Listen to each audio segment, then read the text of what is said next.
Merhaba değerli izleyiciler. Bu videoda Osmanlı İmparatorluğu döneminde Ramazan ayının nasıl yaşandığını, bu mübarek ayın hangi gelenek ve adetlerle süslendiğini keşfedeceğiz. Osmanlı'da Ramazan sadece oruç tutulan bir zaman dilimi değil, aynı zamanda toplumsal dayanışmanın, misafirperverliğin ve manevi derinliğin en yoğun hissedildiği bir dönemdi.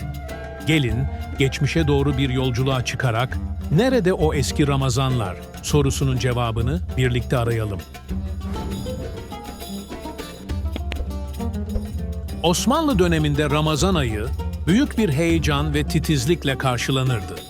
Aylar öncesinden başlayan hazırlıklar hem fiziksel hem de manevi bir temizlik sürecini içerirdi. Ramazan'dan önce halkı bilgilendirmek amacıyla Tembihname adı verilen uyarı metinleri hazırlanırdı. Bu metinlerde Müslümanların 5 vakit namazı cemaatle kılmaları, oruç tutmaları ve Ramazan boyunca uyulması gereken diğer dini vecibeler hatırlatılırdı. Medrese öğrencileri, 3 aylar olarak bilinen Recep, Şaban ve Ramazan aylarında Cerre çıkma adıyla farklı bölgelere gönderilirdi. Bu uygulama, öğrencilerin halkı dini konularda aydınlatmaları ve kendi bilgilerini pekiştirmeleri amacıyla yapılırdı. Evlerde ve sokaklarda kapsamlı temizlikler yapılır, camiler özenle hazırlanırdı. Mutfaklarda Ramazan boyunca kullanılacak malzemeler tedarik edilir, özel yemekler için hazırlıklar yapılırdı. Bu dönemde evlerin temizliği bereketin artacağına inanılırdı. Ramazan ayının başlangıcı, hilalin görülmesiyle ilan edilirdi. Bolu, Bursa, Edirne gibi yüksek yerlere gönderilen devlet görevlileri veya halktan bazı kişiler hilalin görülmesini bildirirlerdi. Hilalin görülmesiyle birlikte toplar atılır, minarelerden selalar okunur ve Ramazan'ın başladığı duyurulurdu. Ramazan ayının başlamasıyla birlikte Osmanlı coğrafyasında manevi bir atmosfer hakim olurdu.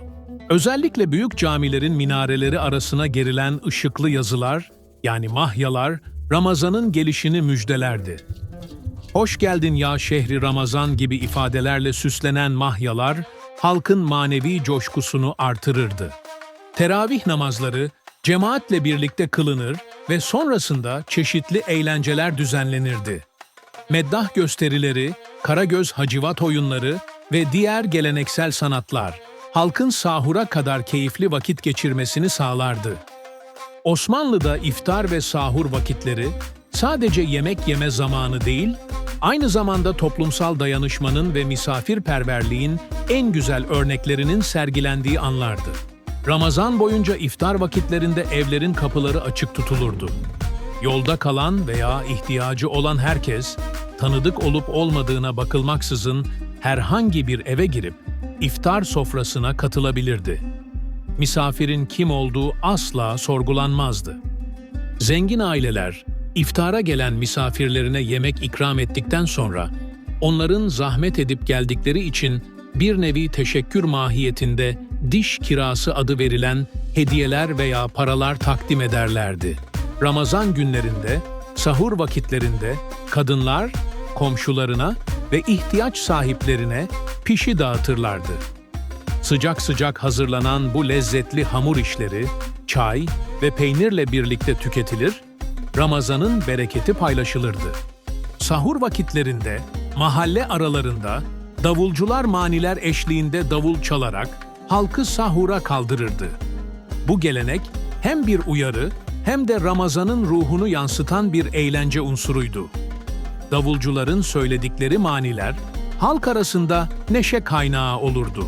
Osmanlı'da çocukların oruç tutmaya teşvik edilmesi ve Ramazan coşkusunu yaşamaları için özel uygulamalar vardı.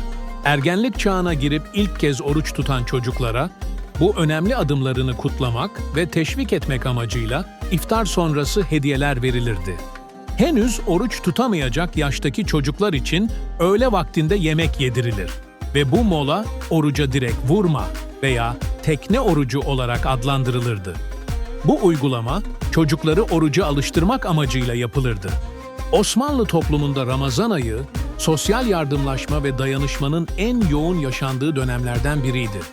Ramazan boyunca imaretler ve aşevleri daha aktif hale gelir, ihtiyaç sahiplerine ücretsiz iftar ve sahur yemekleri sunulurdu. Özellikle Fatih Külliyesi gibi büyük imarethanelerde her gün yüzlerce kişiye yemek dağıtılırdı. Yardımlaşmanın incelikli bir örneği olan sadaka taşları, ihtiyaç sahiplerinin onurunu koruyarak yardım almasını sağlardı. Hayırseverler, bu taşların üzerine para bırakır, ihtiyaç sahipleri de ihtiyacı kadarını alırdı. Devlet, Ramazan ayında temel gıda maddelerinin fiyatlarının artmaması için sıkı denetimler yapar ve fiyatların sabit kalmasını sağlardı. Bu uygulama, halkın Ramazan ayını daha rahat geçirmesine katkıda bulunurdu.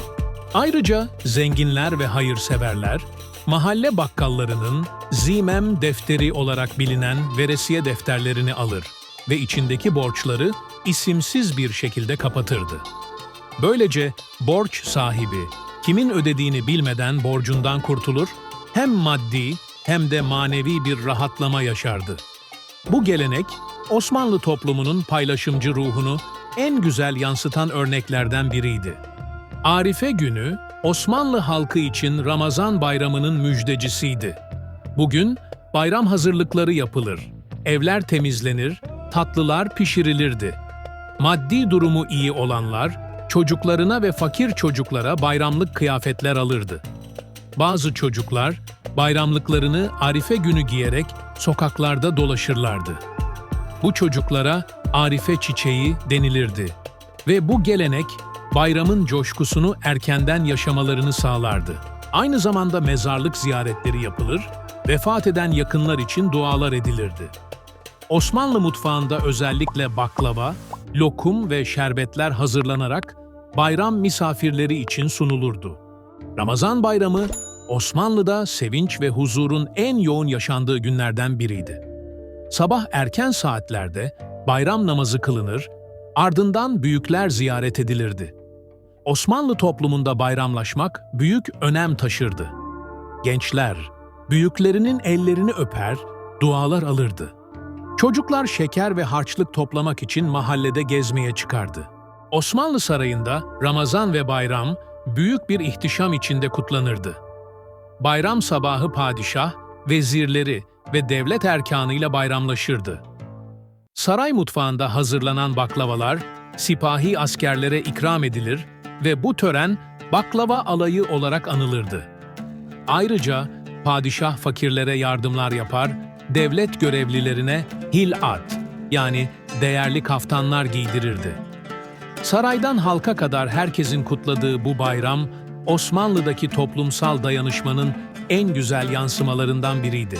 Osmanlı döneminde Ramazan ayı, toplumsal dayanışma, misafirperverlik ve ibadet ile harmanlanmış bir şekilde yaşanırdı. Bugün hala Ramazan davulcuları, mahya geleneği, bayramlaşma ve hayırseverlik gibi birçok adet yaşatılmaktadır. Eski Ramazanları özleyenler için belki de en önemli olan şey bu gelenekleri gelecek nesillere aktarmaktır. Günümüzde de bu değerleri yaşatmak, geçmişten gelen bu güzel mirası geleceğe taşımak hepimizin sorumluluğudur. Nerede o eski Ramazanlar diyenlere belki de geçmişin en güzel yönlerini bugüne taşıyarak bir cevap verebiliriz. Ramazan ruhunu yaşatmak ve bu güzel gelenekleri unutmamak dileğiyle. Bir sonraki videomuzda görüşmek üzere. Hoşça kalın.